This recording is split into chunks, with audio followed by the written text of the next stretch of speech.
ஓம் சாந்தி. 28/8/2024 காலை முரளி. ஓம் சாந்தி. பாப் தாதா, மதுவனம்.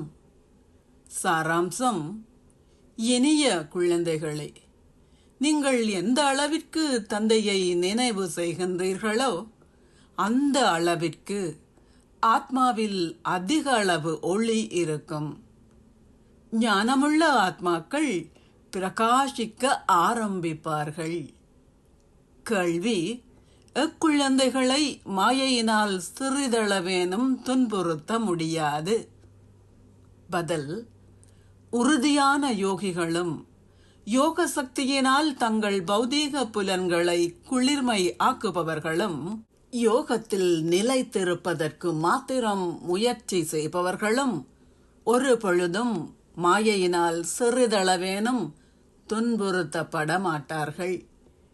நீங்கள் உறுதியான யோகிகள் ஆகும் பொழுதே நீங்கள் தகுதி வாய்ந்தவர்கள் ஆகுவீர்கள்.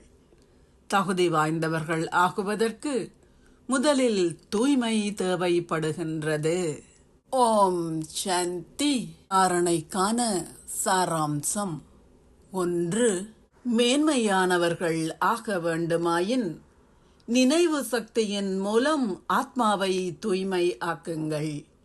பௌதீக புலன்களின் ஊடாக பாவச் செயல்கள் எவற்றையும் செய்ய வேண்டாம். 2.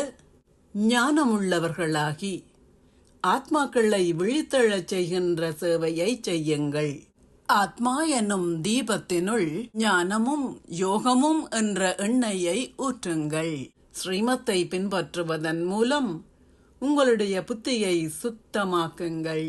ஆசீர்வாதம்: நீங்கள் புள்ளி ரூபத்தில் ஸ்திரமாகுவதன் மூலம் உங்களின் மனதையும் புத்தியையும் எந்தவிதமான எதிர்மறையான ஆதிக்கத்தில் இருந்தும் பாதுகாப்பாக வைத்திருந்து ஒரு விசேடமான ஆத்மா ஆகுவீர்களாக.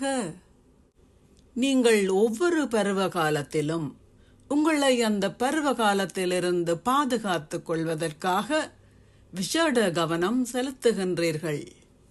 மழை காலம் ஏற்படும் போது ஒரு குடையையும் ரெயின்கோட் போன்றவற்றையும் உங்களுடன் வைத்திருப்பதில் கவனம் செலுத்துகின்றீர்கள். குளிர்காலத்தில் நீங்கள் குளிரிலிருந்து பாதுகாக்கும் ஆடைகளை அணிவீர்கள். அதேபோல் தற்சமயம் மாயை உங்கள் மனதிலும் புத்தியிலும் எதிர்மறையான உணர்வுகளையும் நோக்கங்களையும் உருவாக்கும் விசேடமான பணியை செய்யும் போது நீங்கள் குறிப்பாக பாதுகாப்பு நடவடிக்கைகளை எடுத்துக்கொள்ள வேண்டியது அவசியமாகும். இதை செய்வதற்கான இலகுவான வழிமுறை உங்களை புள்ளி ரூபத்தில் ஸ்திரப்படுத்திக் கொள்வதே. ஒரு வியப்பு குறி அல்லது கேள்விக்குறியை போடுவதற்கு பதிலாக முற்றுப்புள்ளி வைத்து ஒரு விசேடமான ஆத்மா ஆகுங்கள்.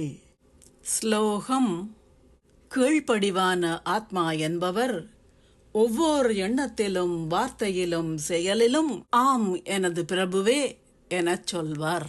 ஓம் சாந்தி. நன்றிகள் பாபா.